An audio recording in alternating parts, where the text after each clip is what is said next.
bukunya ya, tidak ada yang tiduran lagi ya. Silakan teman-teman duduk rapi, Hayu ya. Buku temanya silakan disiapkan. Oke, and now before we start our study, we will pray together. We are all about to pray. I have got two hands of mine with the fingers and the line. I raise them up as the sign. We will pray and we'll be fine. Will be Let's fine. pray before study. Bismillahirrahmanirrahim. Rabbi zidni ilman warzuqni fahman. Artinya, ya Allah, tambahkanlah ilmu kepada aku dan karuniakanlah aku kefahaman. Amin. Selamat pagi. Pagi. Ya, jadi hari ini teman-teman, Papa harapkan selalu bersemangat ya belajarnya walaupun dari rumah. Kemudian teman-teman, walaupun di rumah tetap harus selalu menjaga kesehatan ya. Okay, all students, before we continue our materials for today, sebelum kita melanjut untuk materi pembelajaran yang baru, kita akan review dulu ya pembelajaran di hari kemarin. Coba apa yang teman-teman ingat dari pembelajaran kemarin untuk tema 5-nya? Yang ada yang merugikan, ada yang menguntungkan, ada yang merugikan, ada yang biasa saja. Coba yang pertama dari Hairul. Tadi apa Hairul, boleh diulang?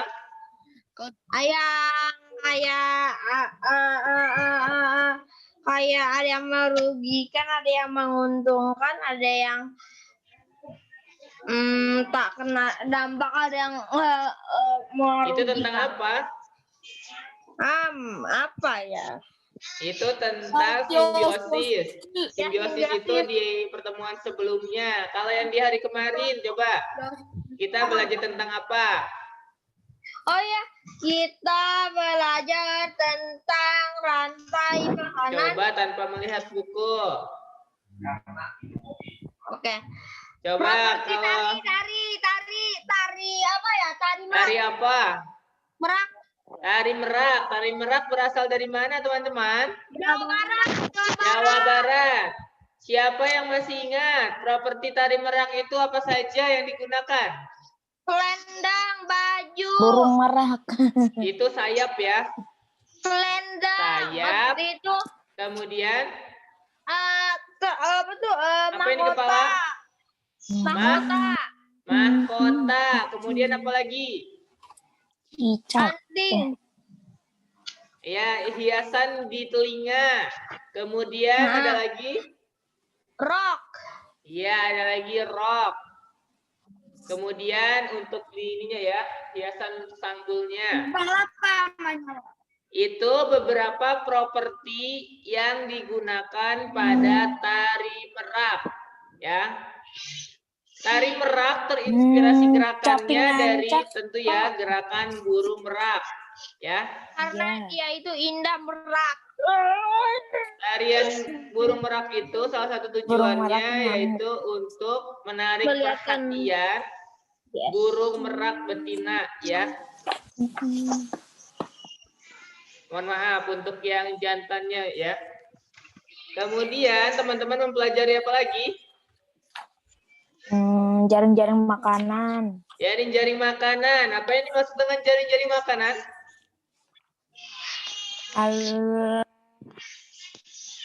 Apa tuh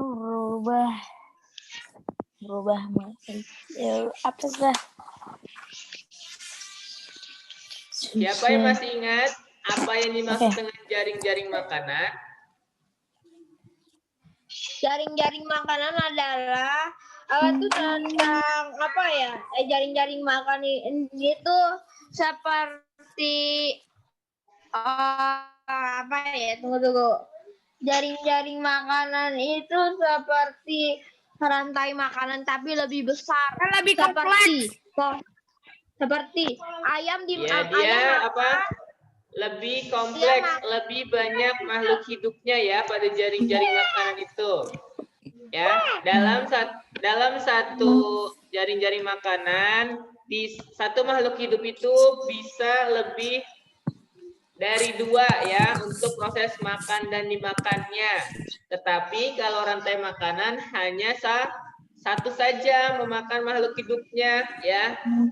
Jadi yang lebih kompleks itu adalah jaring-jaring makanan. Kemudian kita juga sudah mempelajari kemarin tentang perubahan ekosistem ya, bahwa setiap ekosistem itu pasti berubah dari waktu ke waktu ya, tidak mungkin sama. Siapa yang masih ingat apa saja yang bisa menyebabkan perubahan tersebut? Buang sampah sembarangan. Buang sampah sembarangan. Hal apa? Penebangan pohon secara liar. Iklim. Pemotongan pohon secara liar. Oke, ada lagi. Selain dari faktor manusia tadi yang disebutkan, ada juga dari faktor alam yang Hal Hafiz sebutkan. Kemudian bisa juga dari yang alam itu dari bencana seperti banjir, kemudian apalagi gempa ya, longsor ataupun yang lainnya ya. Itu terkait tentang perubahan ekosistem yang terjadi ya akibat faktor alami ataupun faktor buatannya ya. Okay, and now we will continue our material for today. Pengaruh letak geografis Indonesia. And now please open your thematic book to page 112. 12. Oh, 12. 112. Ya, 12. Kenapa enggak 13, Pak? Kita di sini pembelajaran 3-nya dimulai dari 112 ya. Kita akan mengamati gambar dulu nih, ya. Ada beberapa gambar di sini yang mungkin teman-teman sudah sering atau pernah melihatnya, ya. Ada gambar apa saja, teman-teman? Gotong royong. Membersihkan itu saluran air, membersihkan sungai, membangun rumah, mengumpulkan bantuan untuk korban bencana alam. Iya, yang pertama adalah kerja bakti untuk membersihkan sungai. Kemudian yang kedua, gotong royong membangun rumah. Dan yang ketiga itu mengumpulkan bantuan korban bencana alam. Ya, hari ini 112. Pak, itu nggak roboh, Pak. Yang di tengah, Pak. Itu orang banyak di atap. Ya, nanti kita ini ya. Yang pertama, teman-teman lihat, ada kerja bakti membersihkan sungai. Ya, jadi yang namanya sungai itu merupakan ekosistem juga, ya. Ada makhluk hidup yang tinggal di ekosistem sungai, ya. Nah, tentu untuk menjaga keadaan ekosistem di sungai tersebut, tentu harus selalu keadaannya itu harus selalu baik ya, agar makhluk hidup yang terdapat pada ekosistem sungai tersebut itu tetap bisa bertahan hidup ya. Kemudian tentu selain penting untuk makhluk hidup yang ada di sungai, sungai juga bisa bermanfaat untuk manusia ya teman-teman ya. Jadi kalau misalkan sungai itu kotor, tentu ada dampaknya juga untuk manusia. Dampaknya apa? Ya, apa tuh? Kerusakan alam. Kalau kotor tentu bisa banyak menyebabkan misalkan penyakit ya untuk warga tersebut. Kemudian kalau misalkan banyak sampah juga, selain dari penyakit itu, jika hujan deras dia bisa menimbulkan banjir, bisa menimbulkan bau ya, kemudian airnya meluap kemana-mana ya. Itu juga merupakan dampak yang kurang baik ya jika sungai dibiarkan kotor atau tidak terurus. Oleh karena itu di sini tanggung jawab untuk kebersihan lingkungan bukan hanya tanggung jawab sendiri atau satu keluarga, tetapi merupakan tanggung jawab semua warga ya yang ada di lingkungan tersebut ya. Kemudian di sini ya, jadi ini merupakan kegiatan yang dilakukan secara bersama-sama.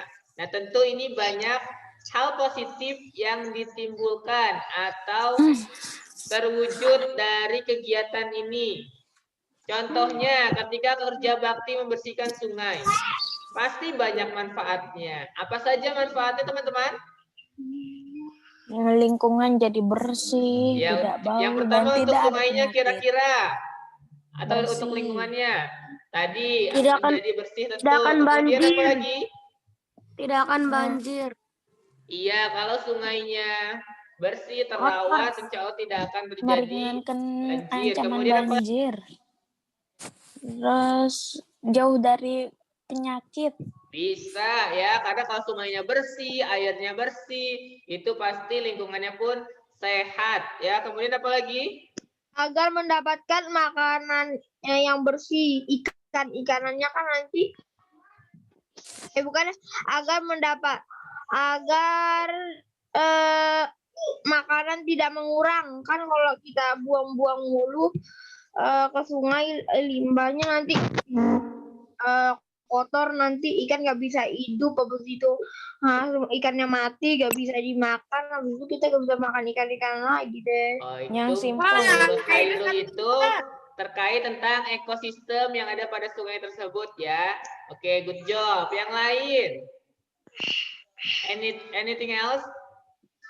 Oke, kalau tidak ada lagi, jawabannya Jadi aku betul udah semua ya semuanya. teman-teman ya. Jadi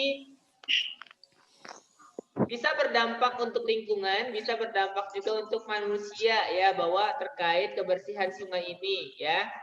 Kemudian yang Itu kedua, yang- ada gambar apa itu? Gotong royong membangun rumah. Apakah teman-teman pernah melihat Pak, itu kegiatan kan- ini?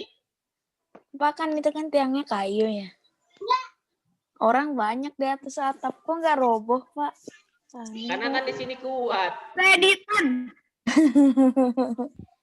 Ya, jadi ini merupakan salah satu kegiatan gotong royong ya, di mana di situ Sangat mempunyai misteri. satu tujuan atau banyak tujuan.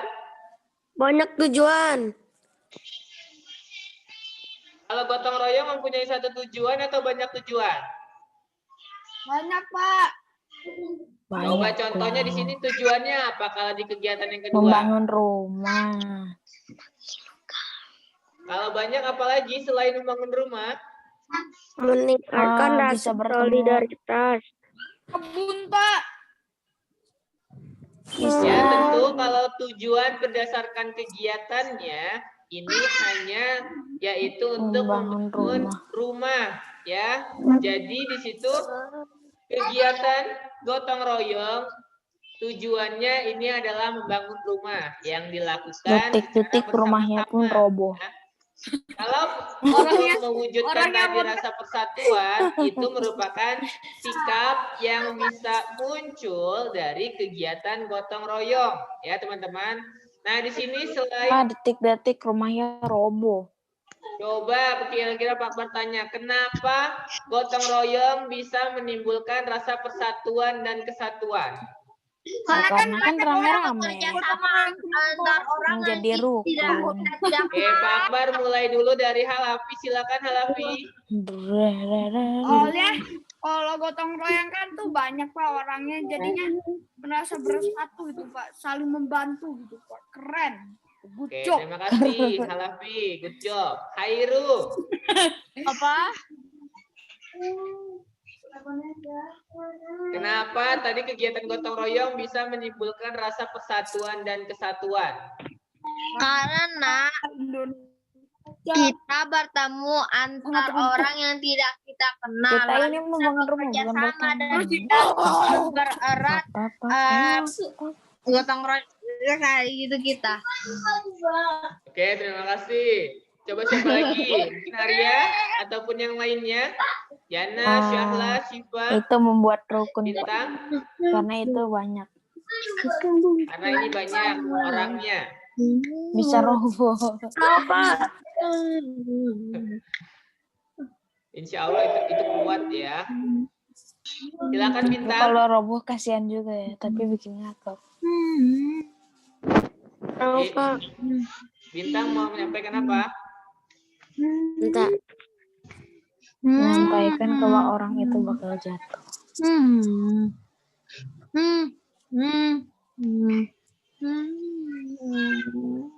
Karena Otot. nggak jadi Karena Pak.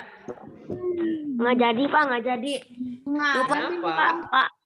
Lupa Apalagi lupa. kata. Gak apa-apa kalau berpendapat itu tidak ada yang salah ya, selagi masih Jawabannya berkaitan dengan benar. pertanyaannya atau dengan gambarnya. Jadi setiap Selagi manusia itu jawabannya mempunyai hak benar, untuk Pak. berpendapat ya. Oke, yang selanjutnya itu adalah mengumpulkan bantuan untuk korban bencana alam. Jadi di sini merupakan suatu sikap simpati untuk korban bencana alam ya yang terjadi. Kita pun di sekolah waktu itu pernah ada yang melakukan terkait penggalangan dana ya untuk korban bencana alam. Nah, di sini kira-kira lihat dari ketiga kegiatan ini, menurut teman-teman, faktor apa yang mempengaruhi peristiwa tersebut terjadi?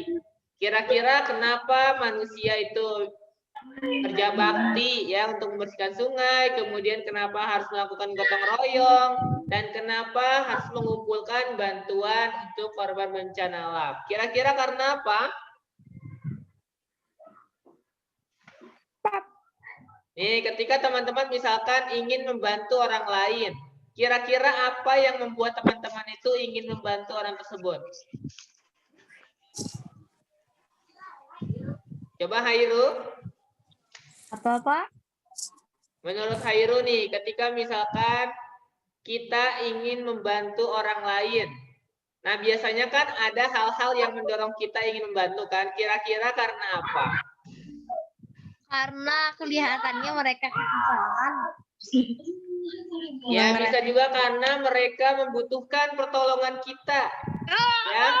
Kemudian karena bisa juga kerja bakti ini dilakukan karena agar lingkungannya itu selalu bersih dan sehat. Jadi ada dari faktor lingkungan ya, kemudian ada juga dari faktor diri kita ya. Diri kita itu kita itu mempunyai rasa ingin membantu ya. Jika kita tidak membantu, kita ada sesuatu hal yang kita rasakan kurang baik pada diri kita. Oleh karena itu kita dirasa misalkan si A sedang mengalami kesulitan, aku harus membantunya. Ya, kan kadang teman-teman juga mempunyai rasa seperti itu ya. Jadi rasa ingin membantu ketika orang lain menghadapi kesulitan, ya. Kemudian kira-kira kenapa ya masyarakat ini mau melakukan kegiatan ini, misalkan kegiatan gotong royong? Karena mungkin dia yang itu Pak, yang gambar pertama itu yang dia lagi membersihkan air sungai. Mungkin karena sungainya itu kotor Pak, jadinya warga-warga bau-bau nih, jadi dibersihin sama dia Pak. Iya, terima kasih ya Lavi. Mungkin di sini kesadaran akan kebersihan lingkungannya itu warganya itu sangat tinggi ya, sangat tinggi. Lingkungan kita tadi ya seperti sudah disebutkan Halapi, misalkan lingkungan kita kotor, jadi harus selalu dan segera dibersihkan ya, tentu agar membuat lingkungan kita bersih dan sehat ya. Oke, go to the next page. Dengan To page 113. Tentang pengaruh letak geografis Indonesia terhadap kehidupan sosial budaya masyarakat. Sebelum itu, kita baca dulu ya yang atasnya. Silakan, boleh. Bintang, tolong dibaca yang atasnya, Bin. mana Pak? Masyarakat Indonesia Masyarakat Indonesia terkenal dengan budaya gotong royong dan tepo seliro yang merupakan penerapan nilai-nilai saling membantu, peduli, dan saling menghormati sesama anggota masyarakat. Penerapan nilai tersebut tampak nyata dalam kegiatan kehidupan masyarakat sehari-hari. Nilai ini telah lama diturunkan oleh nenek moyang bangsa Indonesia dan mendarah daging dalam kehidupan masyarakat. Mengapa pewarisan nilai-nilai tersebut bisa terjadi? Bacalah artikel berikut ini dengan seksama. Oke, terima kasih Bintang. Jadi di sini teman-teman ada masyarakat Indonesia terkenal dengan budaya gotong royong. Jadi yang seperti sudah teman-teman ketahui bahwa budaya gotong royong ini sudah ada sejak lama ya. Sehingga Indonesia itu terkenal dengan salah satu budayanya yaitu di sini adalah gotong royong ya. Kemudian di sini ada kan kalau gotong royong teman-teman sudah tahu ada tepo seliro ya. Teman-teman pernah dengar atau belum? Baru dengar, Pak. Baru dengar. Ya, tepo seliro ini seperti artinya itu seperti tenggang rasa ya.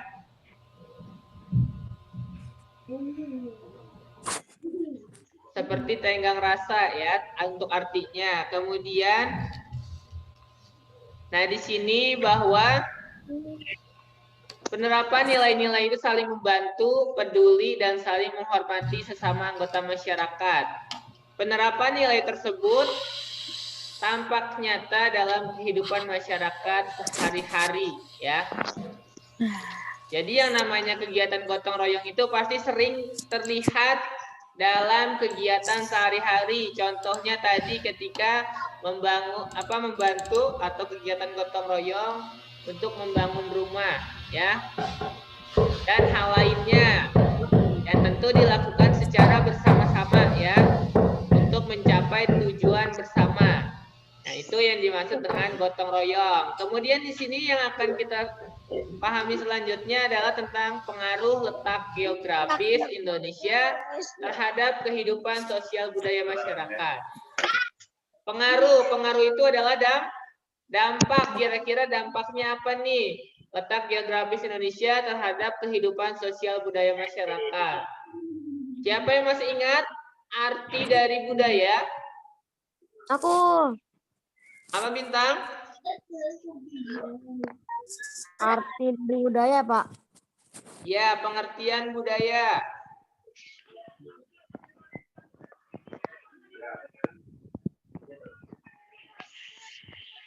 Aku tahu, Pak. Budaya atau budaya adalah Pak.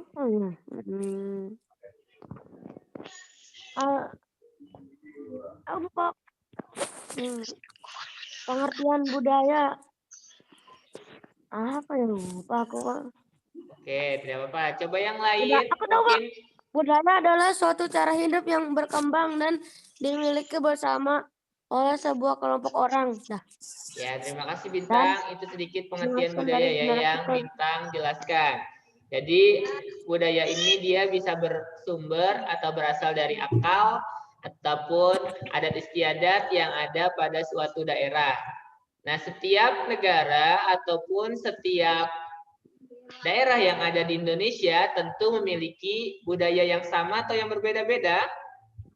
Yang berbeda-beda. Itu memiliki budaya yang berbeda-beda. Misalkan budaya di di Jawa Timur dengan di Jawa Tengah ya. Itu pasti ada perbedaan ya. Nah, budaya ini misalkan contoh salah satu budaya yang ada di Indonesia adalah terkait batik ya. Yang hari ini seragamnya juga kita pakai ya. Jadi batik merupakan salah satu budaya yang ada di Indonesia yang tentu budaya ini harus selalu dilestarikan ya, harus selalu Bisa juga digunakan dalam kehidupan sehari-hari agar budaya tersebut tidak punah, ya. Kita harus bangga terhadap budaya yang ada di Indonesia, salah satunya tentang musik, ya. Coba paragraf pertama, Pak Akbar pengen Nurjana, silakan yang baca. Secara geografis, Indonesia diapit dua samudra dan juga dua benua. Di sebelah barat laut, Indonesia berbatasan dengan benua Asia. Di sebelah tenggara, Indonesia berbatasan dengan benua Australia. Di sebelah barat daya, wilayah Indonesia berbatasan dengan Samudra Hindia. Dan di sebelah timur laut berbatasan dengan Samudra Pasifik. Batas-batas geografis ini memberi sejumlah pengaruh bagi Indonesia sebagai sebuah negara dengan kebudayaan yang beragam. Perhatikanlah gambar di bawah ini.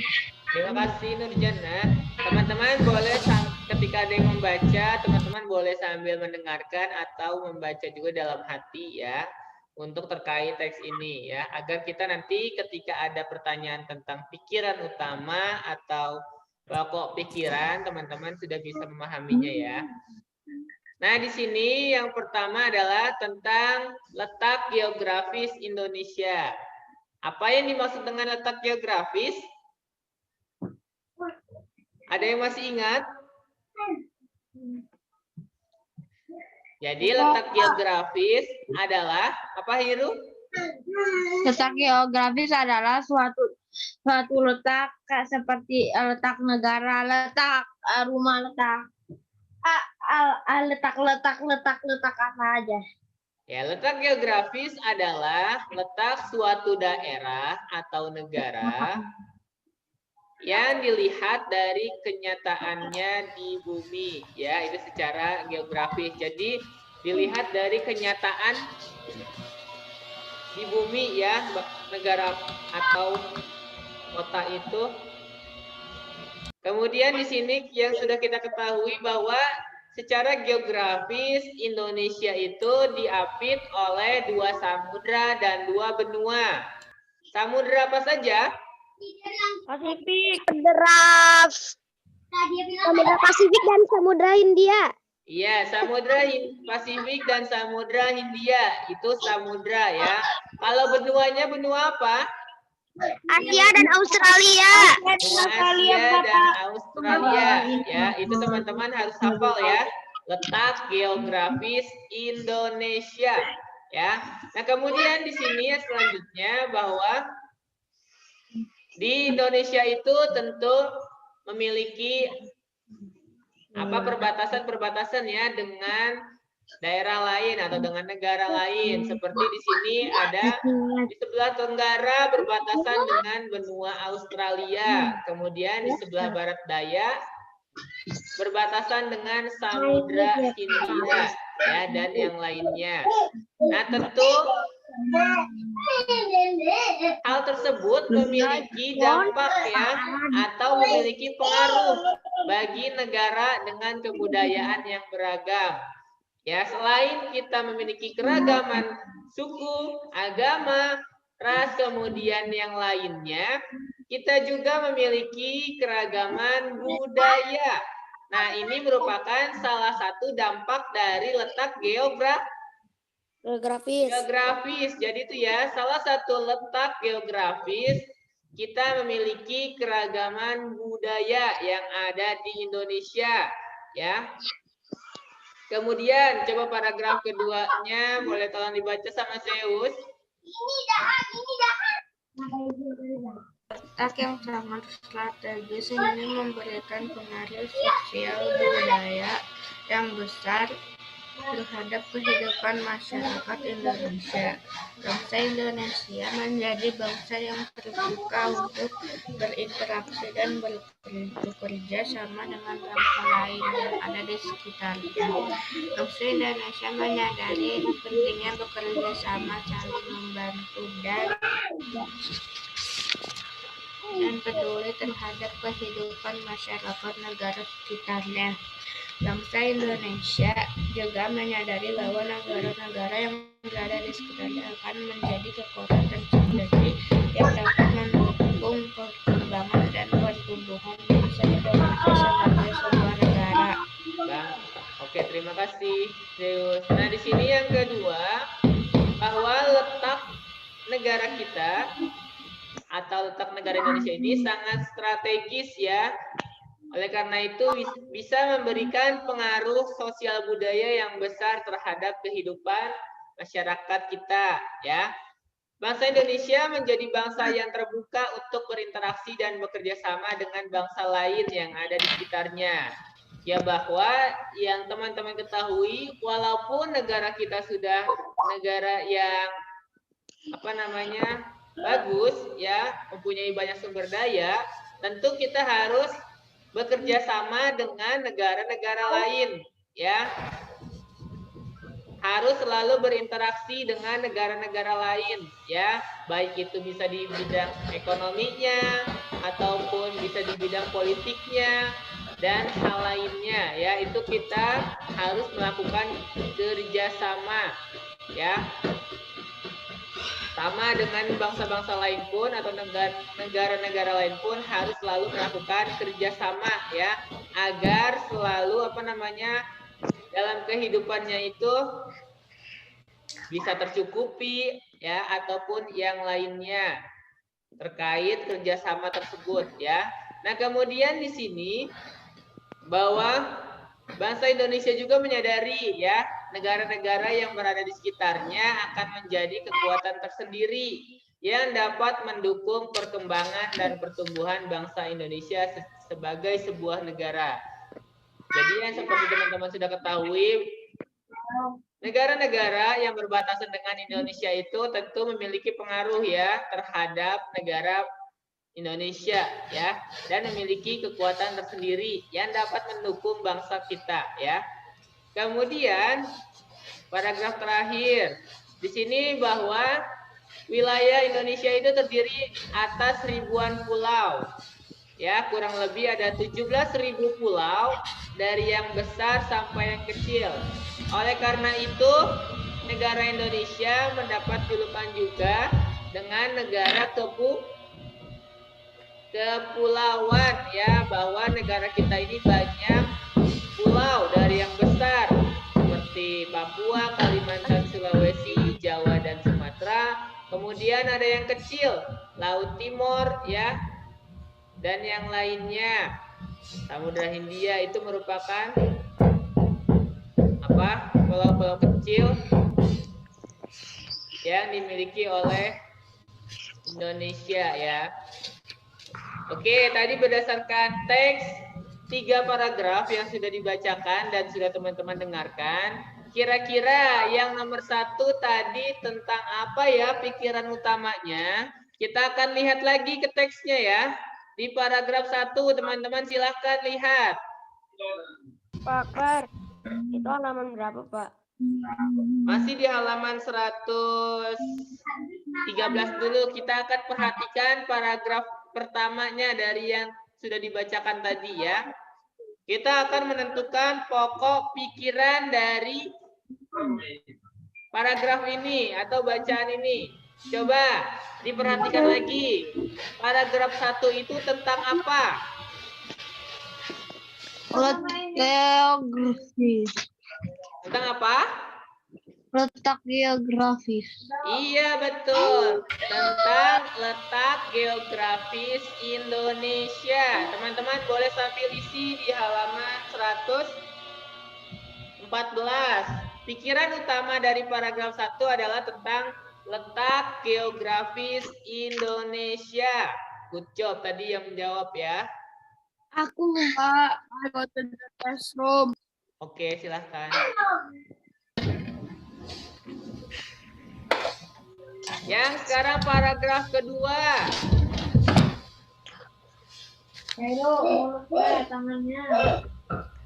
Bentar ya. Kira-kira coba dibaca lagi yang paragraf kedua tentang apa jawaban, tentang apa paragrafnya, kemudian pokok utamanya atau pikiran utamanya tentang apa? Bentar, Pak, bentar. Apa ya? Oh,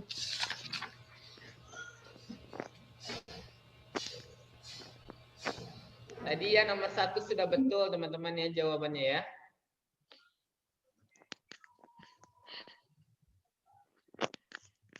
peta pikiran informasi.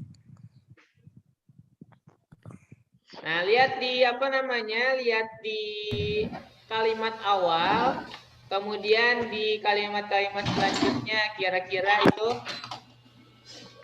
Nah, lihat ya kalimat awal dan selanjutnya ya. Coba kira-kira tentang apa?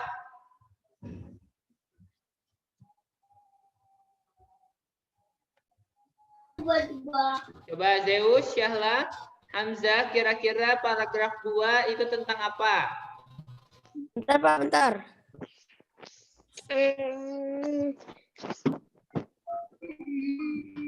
Paragraf yang kedua ya, Pak. Ya, masih tadi sedikit ada hubungannya tentang letak geografis. Letak sangat strategi ini memberikan pengaruh sosial budaya yang besar terhadap kehidupan masyarakat Indonesia. Iya, itu hampir betul. Berarti tentang apa? Tentang pengaruh budaya, letak pengaruh strategis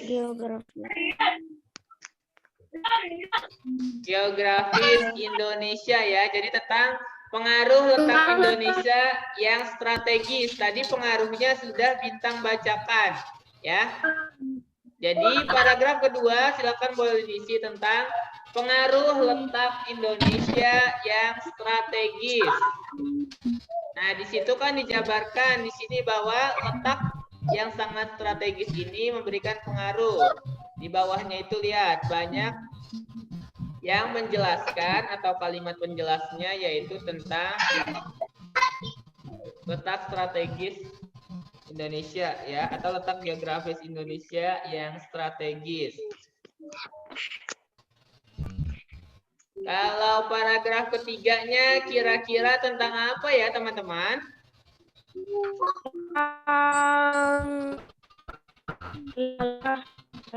Coba dilihat kalimat awalnya, kemudian kalimat-kalimat berikutnya tentang apa ya?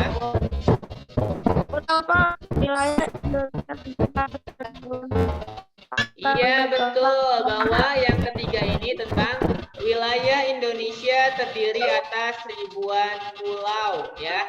Itu merupakan pikiran utama dari paragraf ketiga ya. Kalau untuk informasi pentingnya teman-teman bisa ambil 2 kalimat atau 1 kalimat minimal ya dari setiap paragrafnya ya. Itu tentang pikiran utama dan informasi penting dari suatu paragraf atau bacaan. Alhamdulillah teman-teman sudah bisa ya. Kemudian sekarang kita akan lihat halaman 115. itu nanti teman-teman latihannya ini ya. 115 sampai 116. Ini teman-teman jawab nomor 1 sampai 6. Jawabannya ada pada teks yang tadi, teman-teman boleh baca dulu ya. Sekarang kita akan ke materi selanjutnya di sini tentang ya bahwa Indonesia memiliki keberagaman ya, memiliki keberagaman. Bisa itu ras ataupun bahasa. Nah, di sini salah satunya adalah tentang agama ya.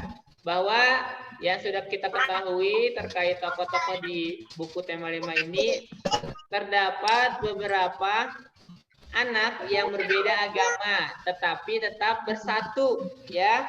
Seperti semboyan negara kita, Bhinneka Tunggal Ika. Walaupun berbeda-beda tetapi harus tetap satu ya. Walaupun agamanya ada 6 tetapi harus tetap bersatu ya. Kemudian di sini Lihat ya, ada tentu suatu kegiatan yang dilakukan oleh Dayu ya di sini ya. Karena dia itu umat apa kalau Dayu? Sini Hindu ya. Kalau Siti kan umat Islam kalau di dalam ini ya. Kalau di dalam cerita bukunya ya. Oleh karena itu tentu pasti kegiatan yang dilakukan setiap umat beragama itu pasti berbeda-beda ya terkait untuk ibadahnya ya. Salah satunya itu pasti berbeda-beda. Tempat agamanya pun berbeda-beda. Oke, sekarang kita akan lihat tentang masyarakat Bali yang bersatu. Jadi di sini teman-teman juga mungkin sudah mengetahui bahwa salah satu tempat ataupun wilayah yang memiliki keberagaman di sini adalah masyarakat Bali atau orang-orang yang ada di Bali ya. Di sini mereka tentu memiliki banyak keberagaman ya, baik itu dari budayanya ataupun sukunya ataupun agamanya ya. Tentu itu banyak perbedaan di sana, tetapi itu bukan penghalang, itu bukan kendala yang menjadikan masyarakat untuk bersatu ya. Karena walaupun berbeda-beda, beda agama ataupun yang lainnya itu masih bisa bersatu ya. Coba Syahla tolong bacakan paragraf pertamanya.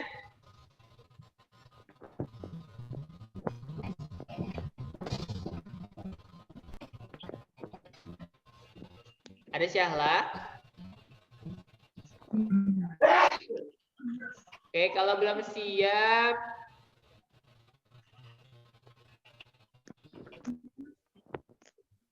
Hamzah boleh tolong bacakan?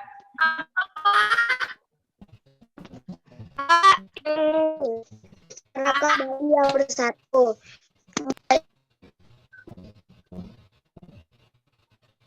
Halo teman-teman.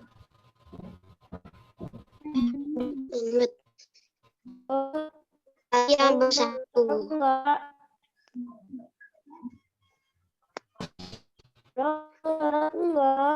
Silakan Hamzah dilanjutkan.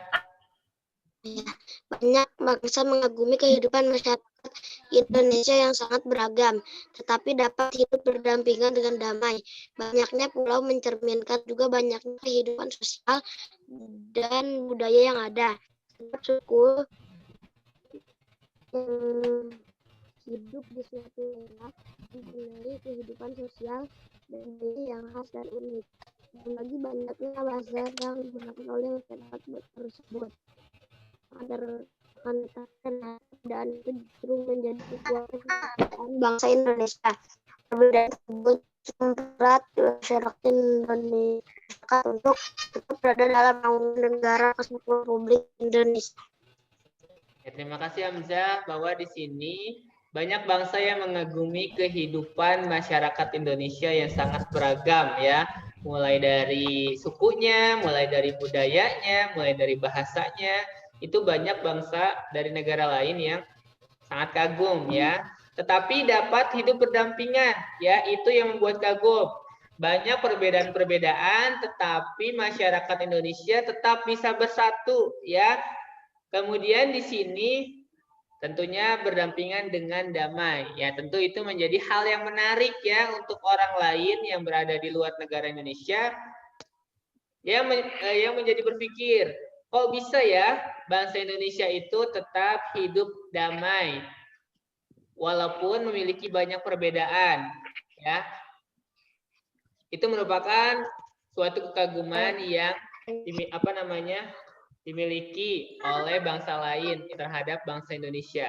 Nah, di sini tentang setiap suku yang hidup di suatu daerah mempunyai kehidupan sosial dan budaya yang khas dan unik. Itu sudah pasti ya. Tiap daerah tentu mempunyai masing-masing kebudayaannya yang unik dan tentu menjadi ciri khas dari daerah tersebut ya. Perbedaan justru di sini mempererat masyarakat untuk tetap berada dalam naungan negara kesatuan Republik Indonesia ya. Coba di sini paragraf keduanya. Tadi Syala sudah siap belum?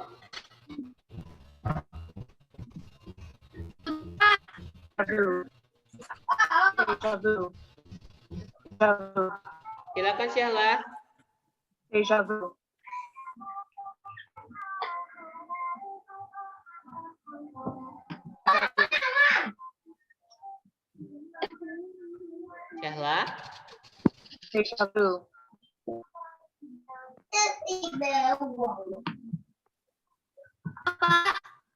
Tolong dibacakan paragraf selanjutnya.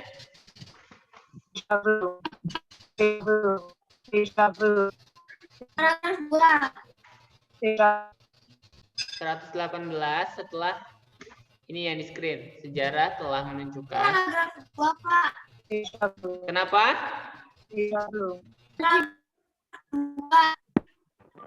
Iya, paragraf kedua ya, yang halaman 118.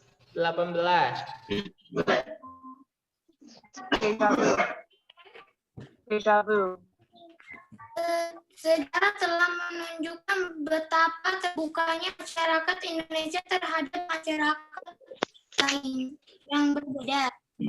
Salah satu masyarakat yang terbuka adalah masyarakat Bali.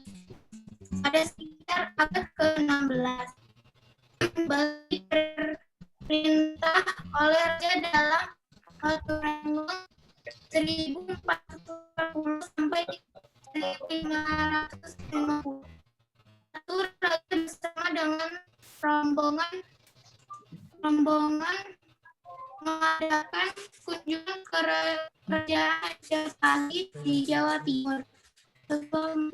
Kembalinya dari kunjungan tersebut raja diantar oleh sekitar 40 prajurit.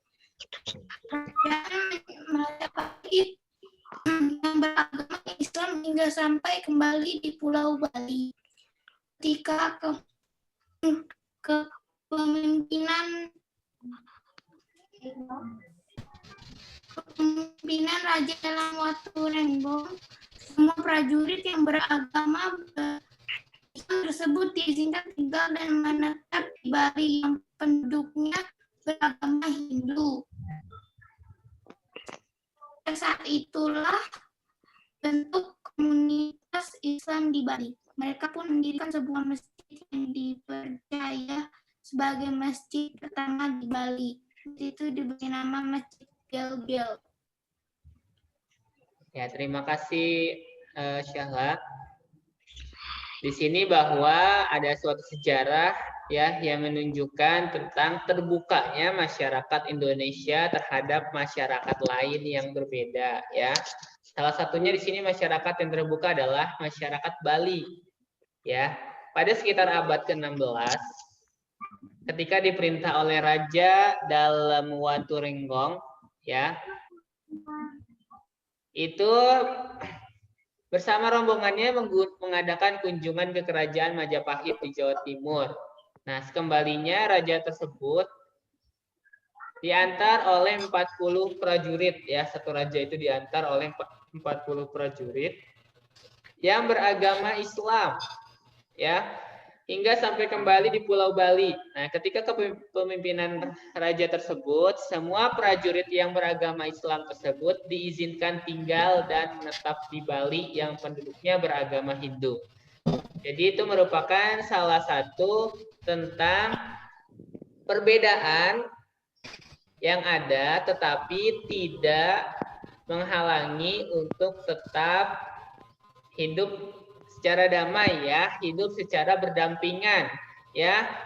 Perbedaan agama bukan suatu kendala untuk kita dalam kehidupan agar selalu bersatu ya. Walaupun kita berbeda agama, mempunyai kegiatan keagamaan masing-masing, itu tetap ya kita harus memberikan toleransi.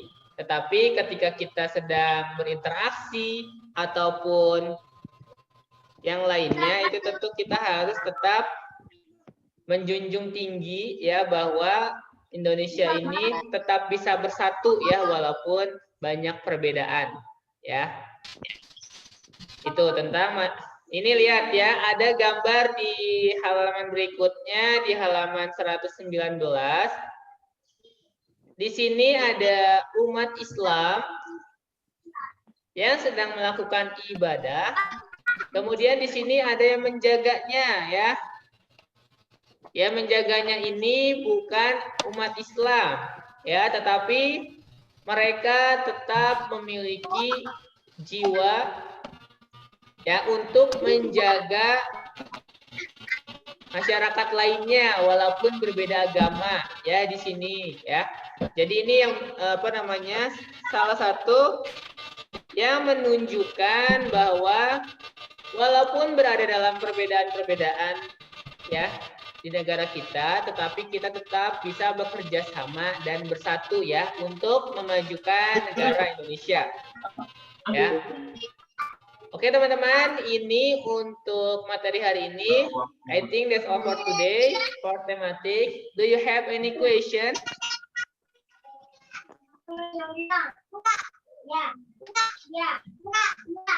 Ya, Pak Akbar informasikan lagi, hari Jumat ini kita akan penilaian tema 5 dan penilaian matematika. Pastikan teman-teman tetap selalu belajar di rumah dengan semangat dan lebih rajin ya teman-teman ya.